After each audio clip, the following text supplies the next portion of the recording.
নমস্কার বন্ধুরা, পিউ রান্নাঘরে আপনাদের সবাইকে স্বাগত। আজকের রেসিপি তেলকই।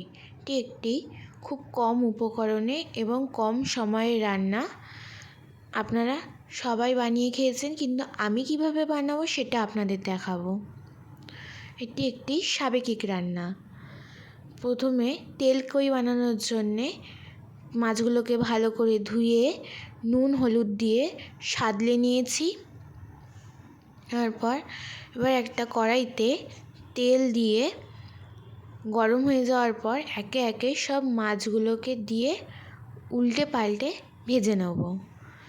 তেলকই বানানোর জন্যে মাছ কিন্তু একদমই বেশি ভাজা যাবে না, হালকা ভাজতে হবে। বেশি ভাজা হয়ে গেলে একদমই ভালো লাগবে না। মাছ আমার ভাজা হয়ে গেছে, এবার আমি তুলে নেব। আবারও এক এক করে আমি এইভাবে মাছ দিয়ে দেবো।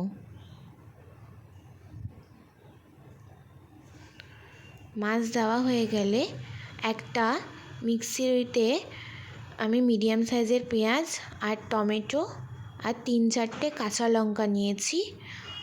এবার জল দিয়ে ভালো করে পেস্ট করে আনবো। আর কড়াইতে আরেকটু তেল দিয়ে দেবো, যেহেতু তেলকই বেশি করেই তেল দিলাম।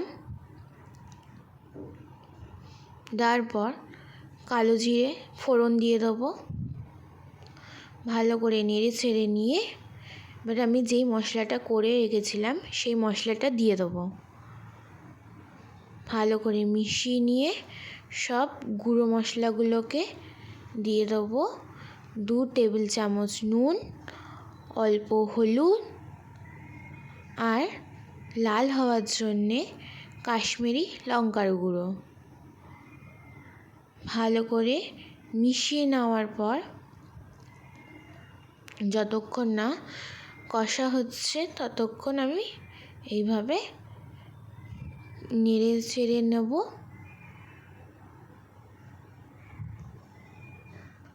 দেখো কষানো হয়ে গেছে, চারি সাইড দিয়ে তেল ছাড়তে শুরু করে দিয়েছে। এবার আমি জল দিয়ে দেবো।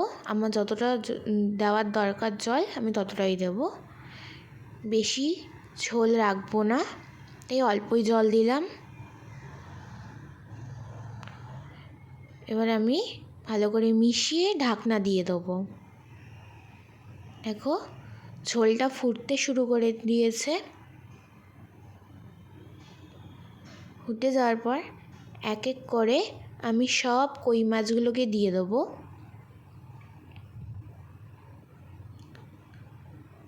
এবার আমি একটা খুন্তি দিয়ে কই মাছগুলোকে ঝোলের মধ্যে ঢুকিয়ে দেবো। দেখো আরেকবার আমি ঢাকা দিয়ে দেবো। দেখো ঝোলটা অনেকটাই কমে গেছে। এবার আমি নামিয়ে নেব। এখন নামিয়ে নিয়েছি। এবার আমি একটা প্লেটে বেড়ে দেখাচ্ছি। দেখো কত সুন্দরভাবে রেসিপিটা তৈরি হয়ে গেল। আপনাদের আশা করি সকলেরই ভালো লাগবে। যদি ভালো লাগে like, comment and share, subscribe করতে ভুলবেন না। আজকের জন্যে এইটুকুই।